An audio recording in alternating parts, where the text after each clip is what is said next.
Are you a lifelong fan of General Hospital? Are you a new fan who wants to know more about the history of the show? Do you enjoy talking about the show with others? Do you find yourself yelling at the TV? Is your self-care an hour a day in Port Charles? If so, we invite you to join hosts Amanda Kimmel and Shannon Coach at the place where all the hidden conversations take place and secrets are revealed. Meet us at Pier 54, a General Hospital fan podcast. Hello. Hi. Welcome to the Port Charles 411. Today is Lucky Part 49. Liz has mentioned a tiny bit, but I don't feel like it is super. I feel like in this, Liz is more of a supporting character in the same way that like Lulu and Dante and Luke are, not in Lucky and Liz. So we're just at straight Lucky. Part 49, it is from July 28th through September 30th, 2011.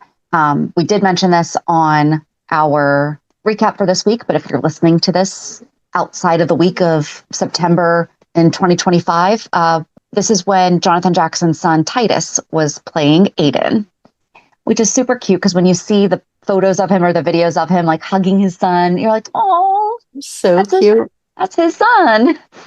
And on last week's episode was when Siobhan had confronted Liz on the rooftop, accusing her of trying to get Lucky back because they had just found out that Lucky was Aiden's dad. And then Lucky got pulled in to work a drug ring case, which is, of course, the perfect job for somebody in recovery. Yep. So we pick up in Greece with Luke meeting with Helena after double-crossing Javert. She was delighted by his scheme, hinting about an interesting visitor, but Luke didn't press her. Meanwhile, Nicholas confided in Lulu that returning to Greece stirred memories of their family's darkest history. Their talk shifted to Lucky, and Nicholas admitted that he'd let Lucky believe Aiden was his son because Lucky had been barely holding on. And remember, Nicholas left with Spencer. He left Port Charles with Spencer. Lulu saw that as proof of Nicholas's generosity. He didn't let him have the last piece of cake. Right.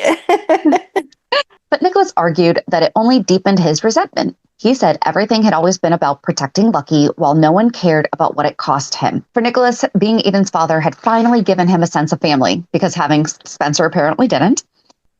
And surrounding that role left a bitter scar. Surrendering that role left a bitter scar. Nicholas made it clear he was finished living for others, telling Lulu that if the situation had been reversed, no one would have fought to make sure Aiden had stayed with him. He linked it all back to Lucky, how Lucky's happiness always came first, how Nicholas was left chasing acceptance that never came. Though Lulu reminded him their mother loved them both, Nicholas admitted that his sacrifices were never really a choice, just expectations tied to Lucky's needs. Ooh. And then at General Hospital, Liz grew suspicious when she spotted an orderly trying to get into the locked drug closet. When he couldn't show a badge, she threatened to call security, but Epiphany stepped in and vouched for him as a new hire. Epiphany scolded Liz for not staying at her desk and sent her back to work. What neither of them saw was another man dressed as a janitor unlocking the closet and slipping inside. On the streets, Lucky's dealer JT was busy making deals with Anthony Zacchara.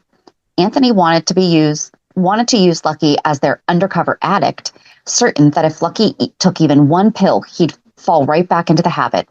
If that didn't happen, Anthony warned JT there were other ways to handle a cop. JT was uneasy, but Anthony pushed him forward, determining to turn Lucky into a liability they could control. At home, tensions with Siobhan boiled over. She caught Lucky rummaging through her purse and assumed he was after money for drugs. Lucky insisted he was only looking at her new debit card issued in her married name that he had wanted to surprise her. Aww. That's sweet. It is, but I don't think it's true. No. Siobhan didn't buy it, saying he was showing all the signs of falling back into addiction. She admitted she had feared their marriage was a mistake and told him he wasn't the same man she had first loved. Lucky grew defensive, accusing her of not having faith in him that Liz always did. Ooh, hurt. Siobhan asked why she was even there if he thought she saw him as a pathetic junkie. When he stormed out, she was left in tears. Lucky went straight to the hospital where Liz told him about the suspicious orderly. She wanted to help, and he admitted how much he needed her support, though he worried she was putting herself at risk. Liz reminded him that everything always tied back to the hole left by Jake's death. She held him close and confessed that while inside he was screaming for pills, he wouldn't give in. Helping others and solving the case meant more to him than any temporary relief. Unseen, Siobhan watched their embrace from the shadows, her doubts deepening. Later, Lucky tried to repair the damage with Siobhan, On the phone, he apologized for his harsh words and told her he still wanted to see what they could build together. He painted a picture of the two of them locked away from the world, music blaring, dancing in the rain as a storm passed outside. His voice was tender and sincere, but fate had other plans. Not long after, JT cornered Lucky in a warehouse alley. When Lucky resisted sampling the pills, JT sneered that being on duty had never stopped him before. With a signal, two men grabbed Lucky, holding him down as JT injected him with drugs. Laughing, JT forced more pills into his mouth, leaving him on the ground to face the torment of his own mind. Hallucinations hit fast. Then Ethan appeared, telling Lucky he'd want more and that his children would pay the price. Maxie came next, feeding him pills and taunting that pleasure always carried a cost. Pills fell around him like rain as she repeated the word pay, pay, pay. Then JT mocked him, saying that he'd slipped through the cracks for good. Exhausted and disoriented, Lucky fought to remove a shoe, collapsing from the effort. In his haze, he saw Jake riding a bike, heard Jason reminding him of the promise to keep his son safe, then imagined Siobhan accusing Liz of being the most dangerous drug of all. The vision blurred, both women insisting he had saved them and that they needed him. When the real Liz finally found Lucky, moaning and confused in the alley, she tried to comfort him as he clung to her, still lost between hallucinations and reality. JT made his way to the Zacchara penthouse, reporting to Anthony with a swagger as he laid out the details of Lucky's forced overdose. He described how resistant Lucky had been and how much effort it took to inject him, but assured Anthony that the scene had been set perfectly, just a needle mark left behind to make it look like Lucky had relapsed on his own, except for he never shot up. He didn't injected. Right. And I feel like that's a very strong leap to go from recovery to injecting. I could be totally wrong, but... Yeah, I feel like that's something that you build up to. If you were going to go back to how you were before, you would start with just popping pills. You may eventually get to that next level, but you're right. I feel like that's not where you would go to first. Right. JT pushed for his cut. Anthony was amused but refused to hand over any payment until the plan was fully carried out. JT pushed for his cut and Anthony's patience snapped. He wrapped a rubber tie around JT's throat, choking him until Johnny walked in. Unbothered by the struggle, Johnny poured himself a drink and warned his father that his reckless moves threatened a fragile peace that he was trying to maintain. Only then did Anthony let JT go, forcing him to stagger out of the penthouse, gasping for air. On the docks, Liz found Lucky barely holding on, lost in terrifying hallucinations. He begged her not to take him to the hospital, saying she was the only one he trusted. When she checked his arms and spotted the fresh injection mark, she realized someone had deliberately set him up. Lucky's panic only deepened as he scratched at his skin, convinced that bugs were crawling on him, and broke down about following in Luke's footsteps.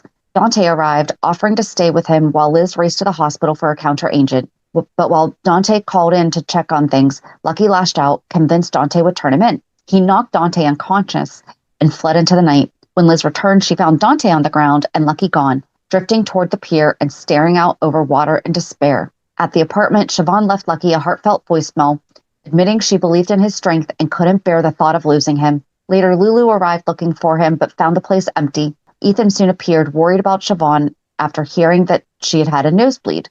Their conversation drifted to Luke's latest scheme, but when Ethan mentioned Lucky's involvement in the hospital drug theft investigation, Lulu's concerns spiked. She knew how dangerous it was for Lucky to be near the very thing he struggled with most and rushed out determined to track him down. Meanwhile, Liz risked everything by sneaking medication from the hospital. Dante caught her with the drugs tucked into a paper bag and pressed for answers. Liz admitted she couldn't let the police get involved. If the relapse looked real, no one in internal affairs would believe that Lucky had been injected against his will. Dante, torn between loyalty and duty, reluctantly agreed to cover for her and let her go.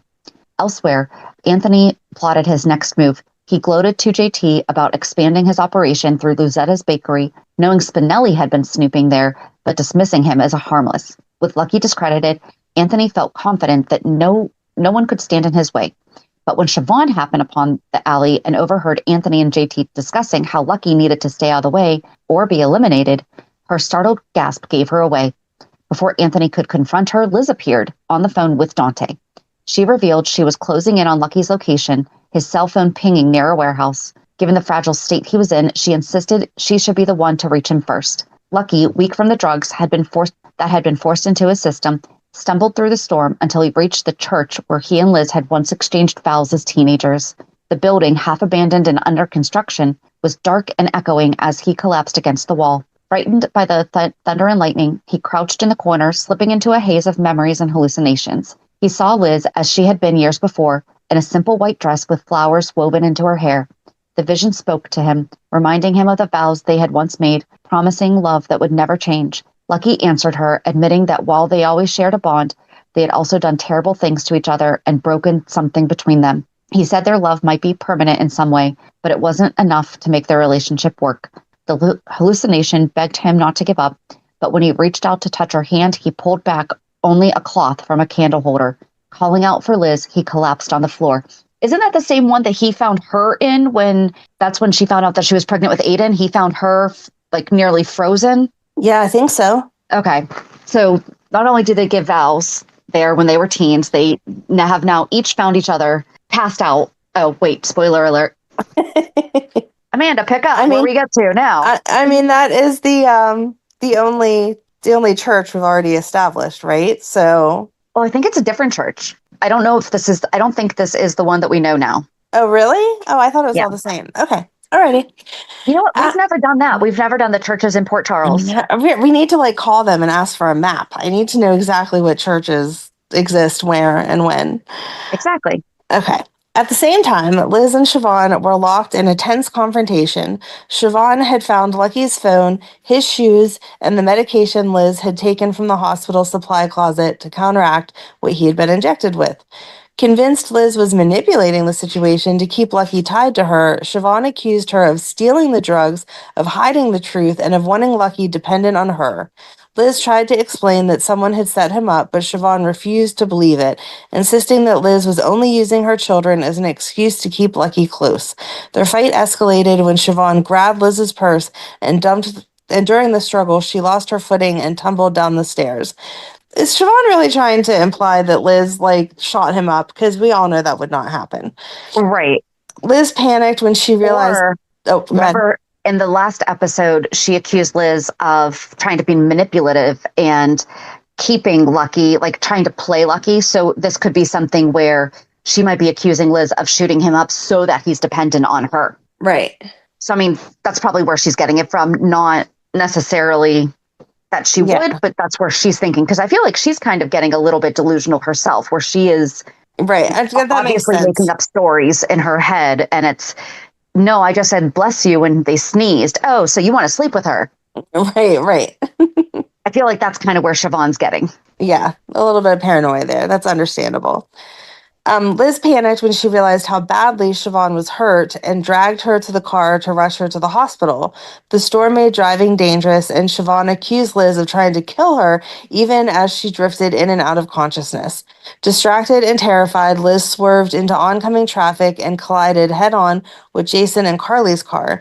The impact left Jason unconscious with a head wound, Carly with a broken wrist, and Siobhan thrown from the vehicle, lying unresponsive in the pouring rain. Liz tried to help all three as Dante arrived on the scene and used his police radio to summon an ambulance. At the hospital, chaos followed. Steve and Monica were on duty as the patients were rushed in.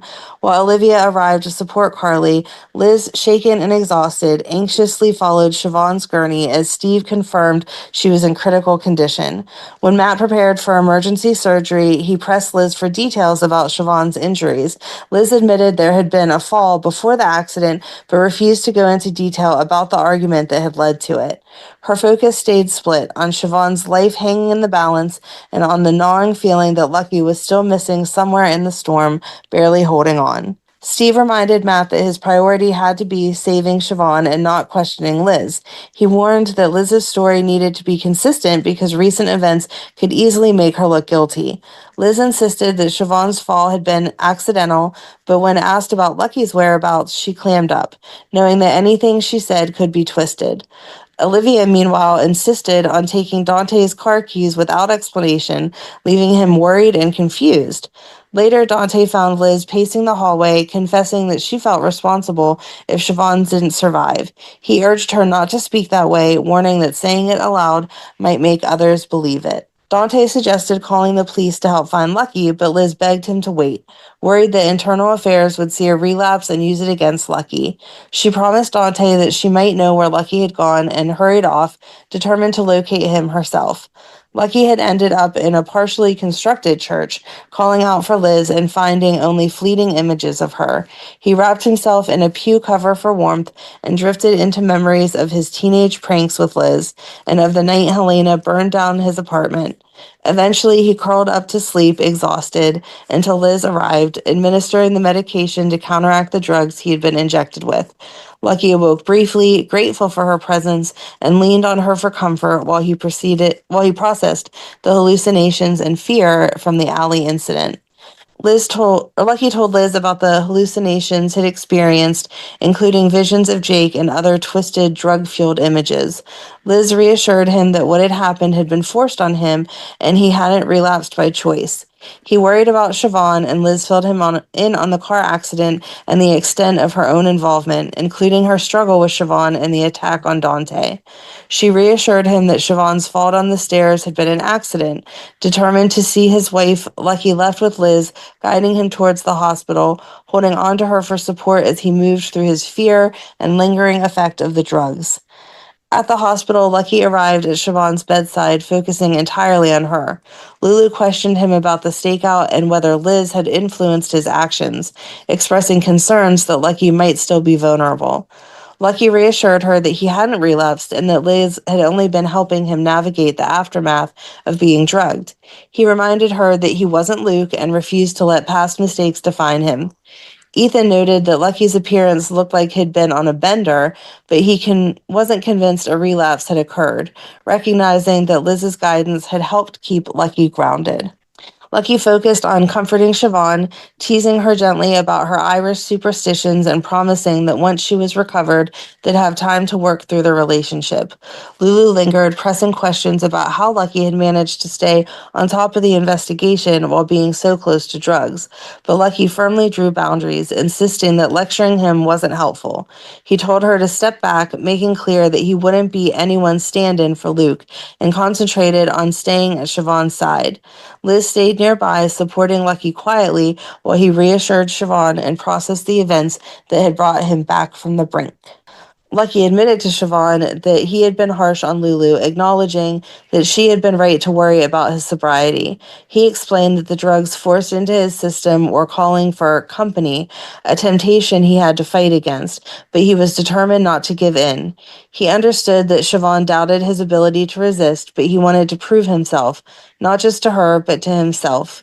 He was aware that everything spiraling around him, the investigation, the drug injection, Siobhan's accident, had made her question him, but he refused to let that doubt define him. Moments later, Steve stopped by to check in, and Lucky admitted his disbelief that Siobhan was in the hospital again, hurt because of him. Steve hinted that Liz might have played a role in what had happened between the women, and Lucky was momentarily taken back. Still, he held on to the hope that Siobhan would wake and confirm that her fall had been an accident. Steve admitted that he had been out of line and reassured Lucky that Siobhan's vitals were strong and that Matt was a skilled surgeon. Lucky, frustrated that he couldn't do more, was advised to talk to her, giving her a reason to fight to wake up. Yeah, why is he accusing Liz of stuff when he wasn't even there? The fight happened at the house. You weren't part of that. Right. After Steve left, Lucky reflected on his past actions, realizing he had shut Siobhan out and run when she had asked him to stay. He remembered how she had wanted him not to take on the investigation that had led to him being injected with drugs, and he recognized the chaos that decision had caused. He decided that the only way to make amends was to stop those responsibilities from putting him in that position. He kissed Siobhan's hand and promised he would see her soon. Moments after he left, Siobhan opened her eyes, scanning the room as she tried to piece together what had happened. Meanwhile, Anthony was making his own moves. He ordered one of his minions to watch Siobhan closely, worried she might have overheard too much about his plans to use the bakery as a cover for his operations. He made it clear that if she knew too much, she would be eliminated. Sky arrived shortly after, and Anthony commented on her appearance and the gifts he had sent her, which she admitted she hadn't used yet but might pawn if she needed cash. Back at the hospital, Ethan was on the phone when he accidentally bumped into Epiphany. They joked about why cell phones weren't allowed in the hospital, with Epiphany explaining it was due to germs and warning Ethan not to loan his phone to anyone on staff. At the time, Daryl, the janitor on Anthony's payroll, snuck into Siobhan's hospital room. Siobhan, groggy from her injuries, called out for Lucky, and Daryl pretended to check her machines while subtly manipulating her IV. Ethan walked in, catching him in the act and questioning his presence. Daryl claimed he was simply trying to offer comfort. Later, Siobhan remembered bits and pieces of the accident, the nosebleed, leaving the apartment, and her argument with Liz on the waterfront, but everything was fragmented. Matt reassured Ethan that her disorientation was normal and credited Liz with stabilizing Siobhan until the ambulance arrived. Exactly. Liz always does her medical duty. Exactly. Even if she doesn't like the person. Exactly. Sometimes she may go a little over by stealing drugs to help people, but she always is helping them medically. Anthony received an update from Daryl, who admitted he hadn't been able to carry out instructions to harm Siobhan because of a witness. Anthony, frustrated, pulled out a knife to show that the job required seriousness, mocking Daryl as he did. Meanwhile, Liz pulled Matt aside to test a bottle of hydrocodone. Matt was cautious, reminding her the pills were addictive, but Liz explained that she needed to know the potency because the pills had been mislabeled as stronger than they really were. After testing, Matt confirmed the dosage was lower than claimed. Liz felt vindicated and reassured that Lucky wouldn't be inadvertently harmed. Lucky arrived at the hospital and learned from Liz about the medication testing. He warned her that it was dangerous for her to get involved, but Liz insisted she wanted to help. Lucky admitted that it was his fault Siobhan had ended up in the hospital, but Liz refused to let him shoulder all the blame.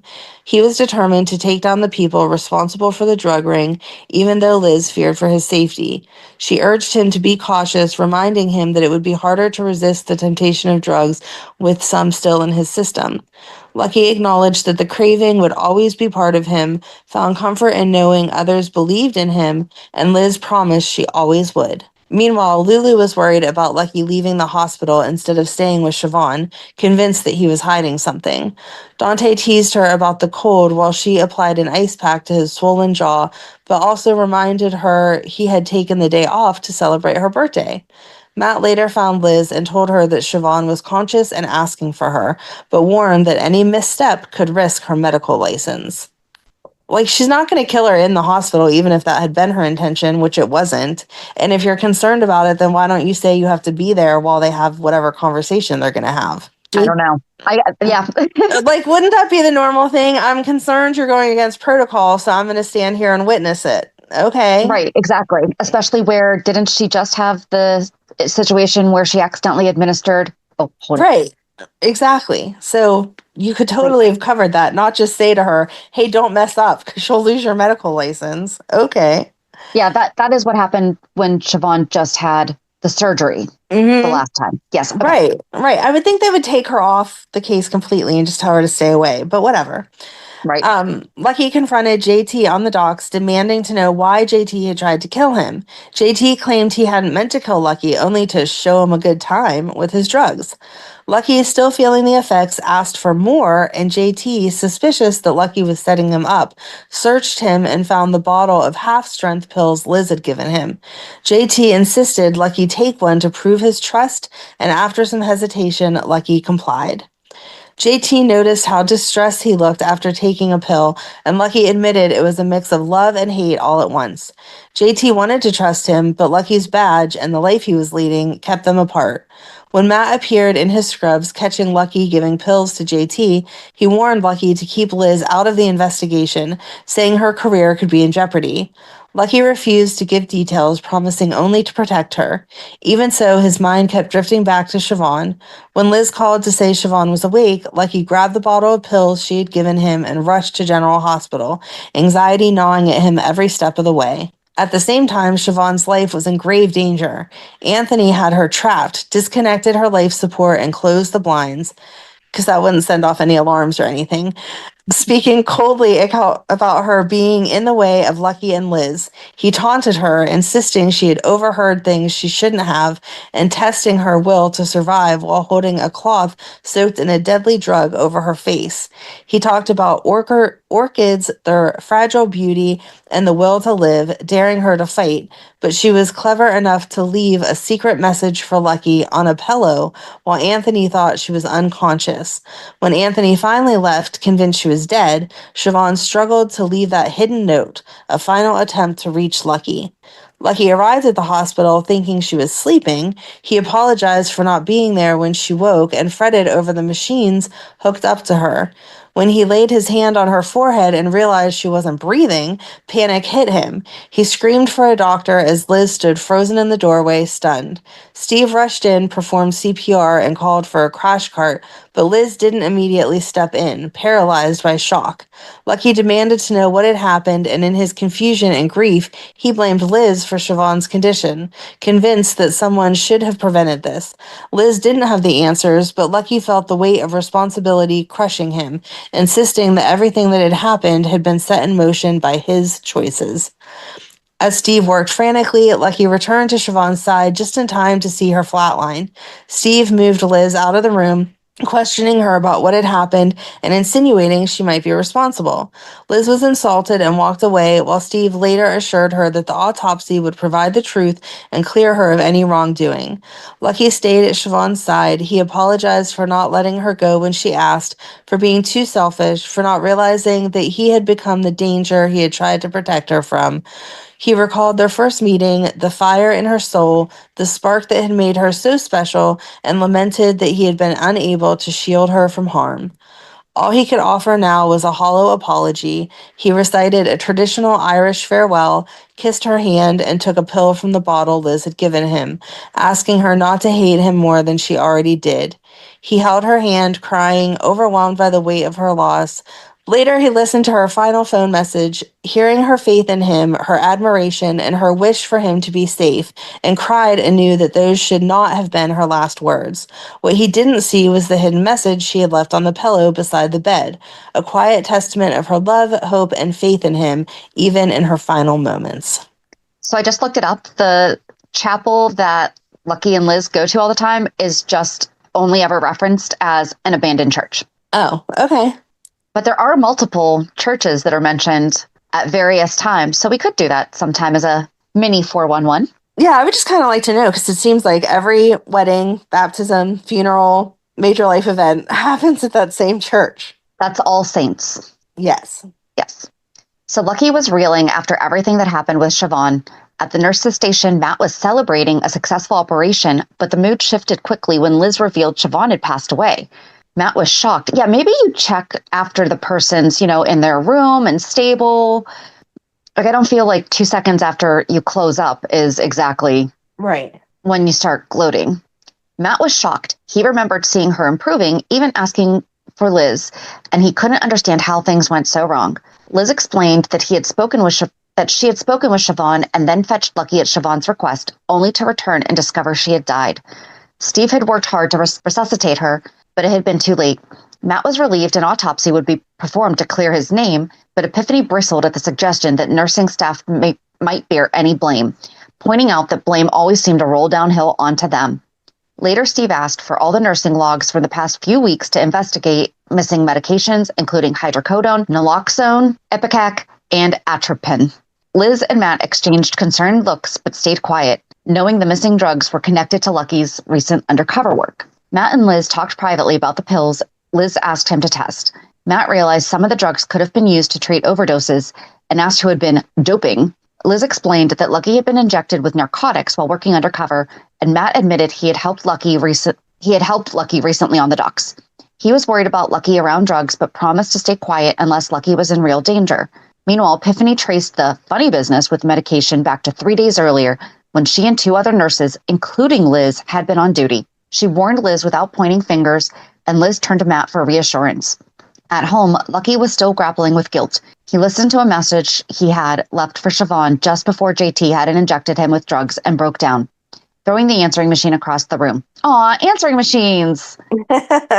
Kids, that's what we used to record our voicemails on, and you didn't get them until you got home. And if you were fancy, you had a digital one and not one that ran out of tape. Right.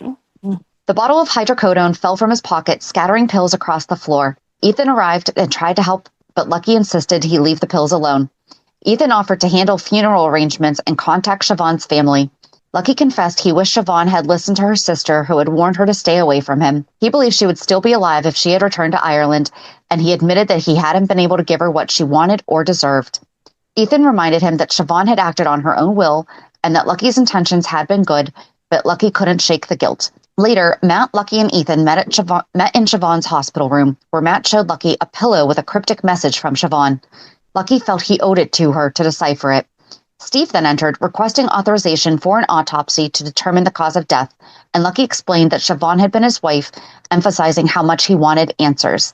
I thought in certain cases they could overrule something and perform the autopsy. I thought if it was like a suspicious death, yes, to make sure that you're not the one covering it up. Because obviously, if you're the wife that killed him, you would be like, hey, no, don't do an autopsy. Well, and especially where it's right after surgery. I feel like if you come to the hospital with things, they can't force you to have an autopsy. But if it's something that could be questionable on behalf of the hospital, Right. with malpractice, I don't know. General Hospital never really gets into that part. No. Liz and Matt spoke in the hallway afterward. Matt was relieved when the autopsy would clarify the situation, and Liz, still blaming herself, was urged by Matt to forgive herself instead. Lucky was struggling to navigate life after Siobhan's death, sitting at Liz's house with Aiden, his real-life son, on his lap and reading him a story. He laughed bitterly at the happy ever after ending, apologizing to his son for not being able to give him parents under one roof.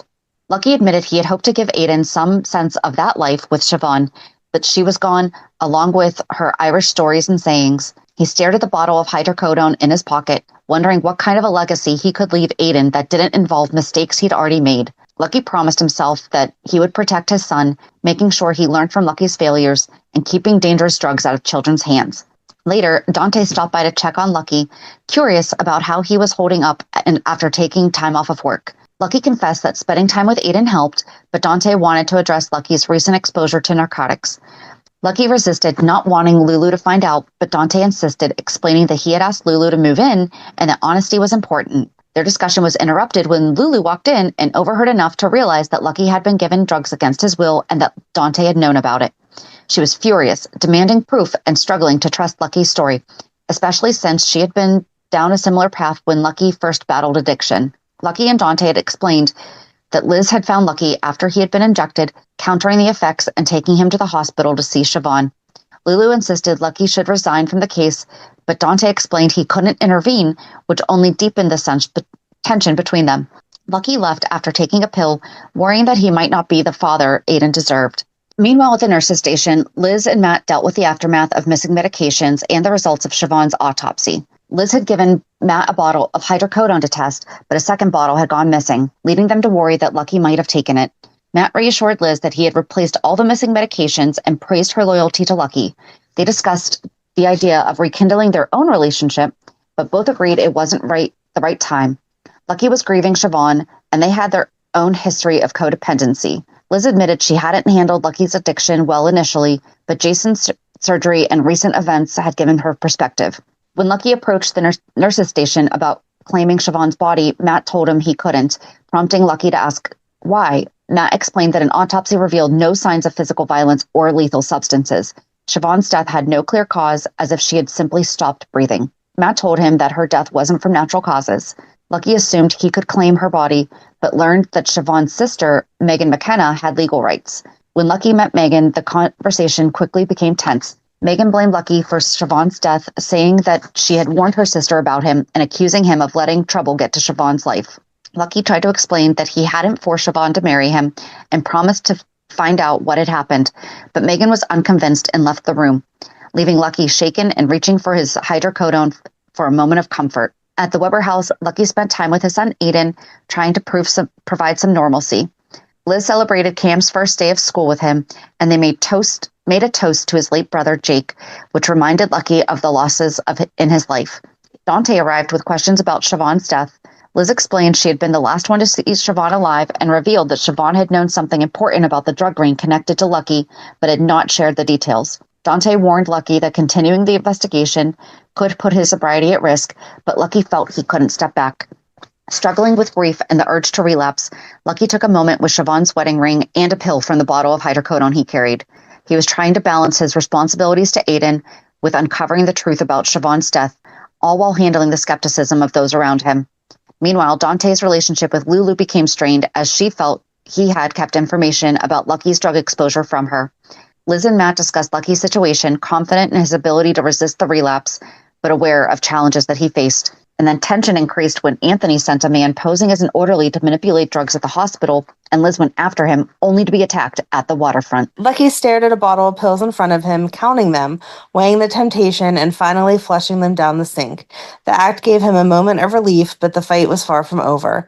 Standing in front of the mirror, he told himself he couldn't allow history to repeat itself.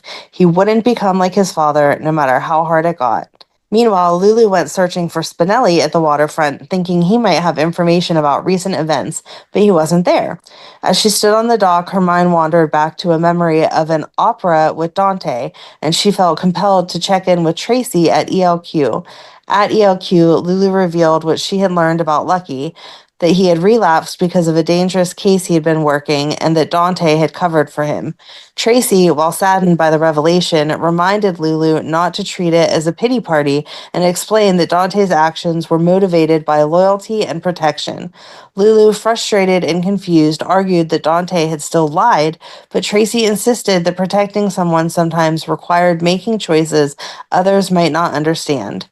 Lulu left with mixed emotions, trying to reconcile what she knew about Lucky's relapse with what she was learning about Dante's intentions. Look at Tracy standing up for Dante and explaining it's not that simple, Lulu. Why won't you learn that life is not so black and white all the time? Especially where they just went through this with Luke, too. Right. It's not like it was just Lucky and his previous drug. Like, she just saw the same exact struggle with Luke. Exactly. Back at Lucky's apartment, Dante found him hiding in the bathroom with an empty pill bottle. The tension was immediate, Dante demanding to know what had happened. Lucky confessed that he had taken a few hydrocodone tablets, despite having been forced into the drugs on the waterfront. He'd only taken a few and flushed the rest, but Dante was alarmed, realizing how easily Lucky's hard-earned sobriety could have been compromised. Lucky explained that addiction never fully disappeared, and he would always be at risk. To keep him grounded, Dante stayed with him, suggesting they talk about camping trips and fishing, trying to distract him from the immediate cravings and give him a sense of normalcy. As they talked, Lucky's thoughts wandered to Dante and Lulu. He realized the truth about his relapse had complicated more than just his own life. It had affected those around him. Lucky admitted that asking Dante to keep Lulu in the dark had been a mistake, but he knew that some things addicts do cannot be controlled or explained fully. Moments later, they listened to Liz's frantic voicemail messages, and Lucky became desperate to find her. Despite Dante's concerns, Lucky insisted he needed to be the one to locate her because she was in danger. He recalled a crucial detail about one of the men who had held him down during the waterfront incident and realized Liz's clue had led her to Lizetto's bakery. Lucky and Dante headed there to investigate. Lulu arrived at Lucky's apartment shortly after, confronting him about the pills. Lucky admitted to taking some, but explained the circumstances. Some pills had been forced upon him, and others he had taken to cope with grief over Siobhan and Jake. He assured her that he had disposed of the rest. Lulu argued that if he had been honest from the start, she could have helped him, because Lulu can save everyone. But Lucky explained that addicts often lie, sometimes to themselves and sometimes to the people who care about them most. He also defended Dante, noting that his friend had done everything possible to protect both the investigation and Lucky. Lulu was frustrated that Dante had kept her in the dark, but Lucky encouraged her not to give up on him, explaining that he was a good man who had done what he thought was necessary. Lucky acknowledged the addiction was untimely. No, Lucky acknowledged his addiction was ultimately his responsibility and that he alone had to make the choices to stay clean. He appreciated Lulu's support, but he knew she couldn't make the decision for him. He promised her he wouldn't backslide, even though the withdrawal symptoms left him uncertain and vulnerable. Sly called with an update, giving Lucky new leads, while Dante arrived with no news about Liz or Maxie yet. Lucky shared what Sly had discovered. Joey Bruzetta had recently been in Pentonville and had shared a cell with one of the Triolis, which could be a vital link in the ongoing investigation. This is all Anthony Zacchara's multiple people. At the waterfront, Lucky reflected on the empty bottle of pills and the tension in his chest. The feeling of being watched made him more alert, and when he caught sight of Luke, he realized that some things in Port Charles never changed. He had to stay sharp and keep one eye on both the present and the shadows of the past. His mind raced through every detail: Spinelli's star-based theory, Liz's missing phone, the clues left behind by Maxie, and the trail pointing back to the bakery. Meanwhile, Spinelli, Dante, and Lucky were piecing together the trail leading to Liz and Maxie. Lucky's investigation had already uncovered Liz's phone behind the bakery, and Spinelli revealed that Maxie had been spotted in the alley around the same time. Lucky began connecting clues: Siobhan's pillowcase, Maxie's abandoned engagement ring, and traces of coconut delight icing, all pointing to an abduction and tying back to the drug activity at the bakery. As he searched inside, Lucky discovered bags of flour filled with cocaine, quickly notifying Mac and logging them as evidence. That's pretty sneaky. I like that. It's okay. It's not drugs. It's just flour. It's a bakery. I'm making some yummy icing. Why are you concerned? Oh, it's powdered sugar. Right, exactly. A big part of the tension involved Liz and Maxie, whose confrontations revealed layers of past conflict and their impact on Lucky. Maxie pressed Liz about why she was so protective of Matt, while Liz defended her working relationship and Maxie's motivations. The argument spiraled, with each woman bringing up past hurts, Maxie mocking Liz's affair with Nicholas, Liz reminding Maxie of times she had manipulated Lucky, including supplying him with drugs and faking a pregnancy. Maxie went as far as offering her wrist to Liz to smell the scent she claimed had drawn Lucky's attention, and she explained the trail of coconut icing she left for Spinelli. Liz admitted she had left Lucky voicemail messages but hadn't revealed the women's location. Well, that's a new low. I kind of like that. Like, here, you want to smell my wrist? What the heck? Well, this is what drew him in. This is what kept him coming back, was my pheromones. Oh, wow. Wow.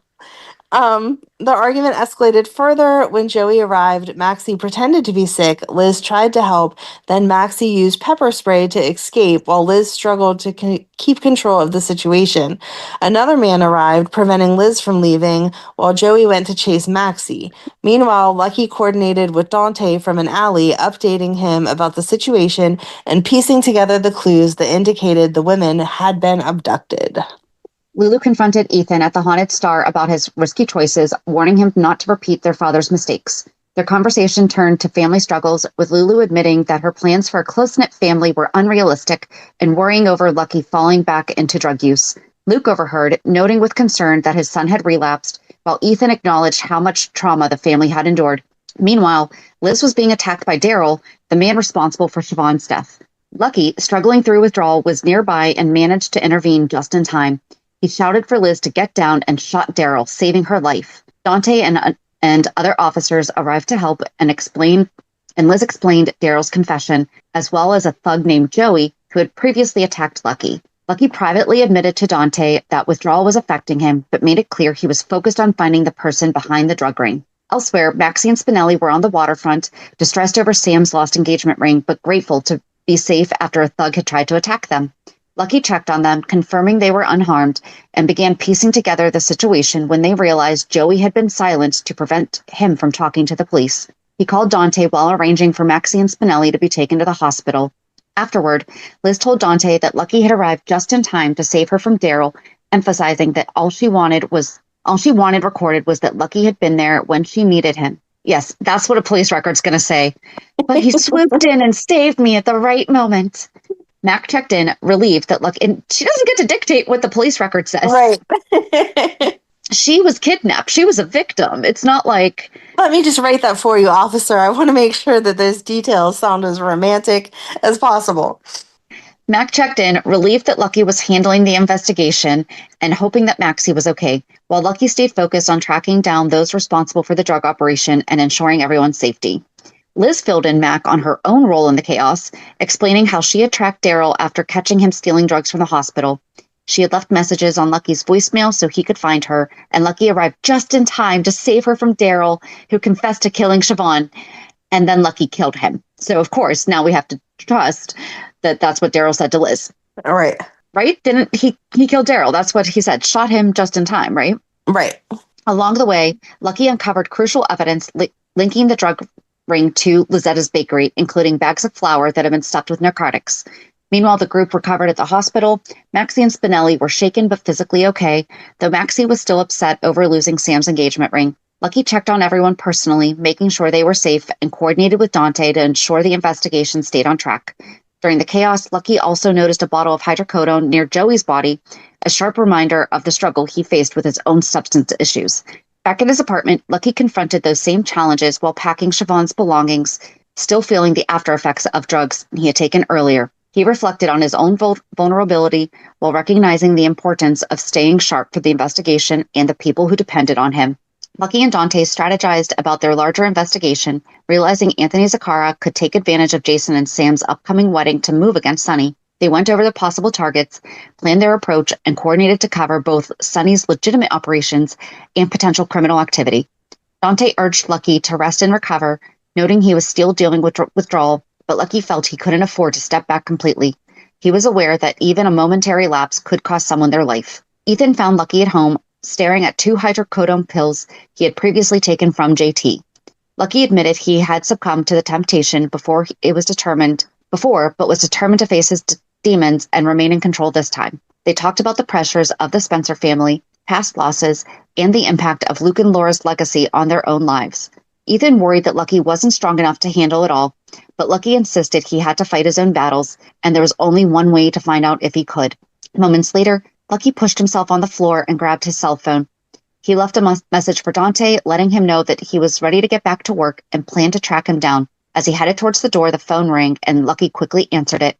At Liz's house, Lucky was spending time with Aiden after tucking Cam in.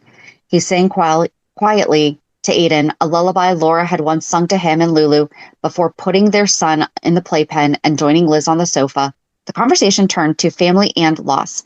Lucky shared about how much he wished Laura had met Aiden and Siobhan, but he still avoided telling Laura about Siobhan's death to protect her fragile recovery. He also explained that he had only told Laura that he and Liz had drifted apart, leaving out the affair with Nicholas. Liz noted that Lulu had been furious about how they had handled Laura, and Lucky acknowledged that it made sense why Lulu had been upset with Dante keeping secrets too. Liz expressed pride in how Liz had handled the events at the dock, but Lucky admitted he had relapsed after being injected with drugs by JT. He reassured her that he was clean now, though he admitted the risk of craving drugs during dangerous situations, like when Liz had been abducted near Lizetta's bakery, was still real. Their conversation was interrupted by Mac, who revealed that Dante had been shot while off duty at Sonny's warehouse. Lucky realized Dante might have been safer if he had been there, as they had been checking on Sonny's property and in anticipation of a threat around Jason and Sam's wedding. Lucky confessed to Mac that he had relapsed, explaining what happened on the piers. Mac was concerned about Lucky's sobriety, but Lucky was determined to be honest with everyone, including himself. Later, Lulu expressed her frustration over Dante's shooting, and Lucky revealed he couldn't investigate the shooter because he was taking a leave of absence. He admitted to Lulu that he had been using pills again and had only stopped after Dante was shot. He explained that he wanted to prevent his children from cleaning up after their father's mistakes, as he and Lulu had done with Luke. Lucky admitted to Lulu that Dante had gone to the warehouse by himself because Lucky had been incapacitated and unable to help. Furious, Lulu slapped him in a mix of anger and worry, blurted out that it should have been him who got shot. She quickly apologized for saying it, but told Lucky he needed to leave. Back at his loft, Lucky sat in silence, thinking about how his choices had put the people he cared about in danger. He reached down to gather the pills he had thrown on the floor earlier and noticed an envelope tucked under the table. Dun, dun, dun. What? I don't know what's happening. I actually don't know what's happening next. So, yeah, so we have 2 episodes left of Lucky. But, I mean, seriously, we killed Siobhan? I know. I never understood why they had to kill her so quickly. I would have liked to see more of their relationship.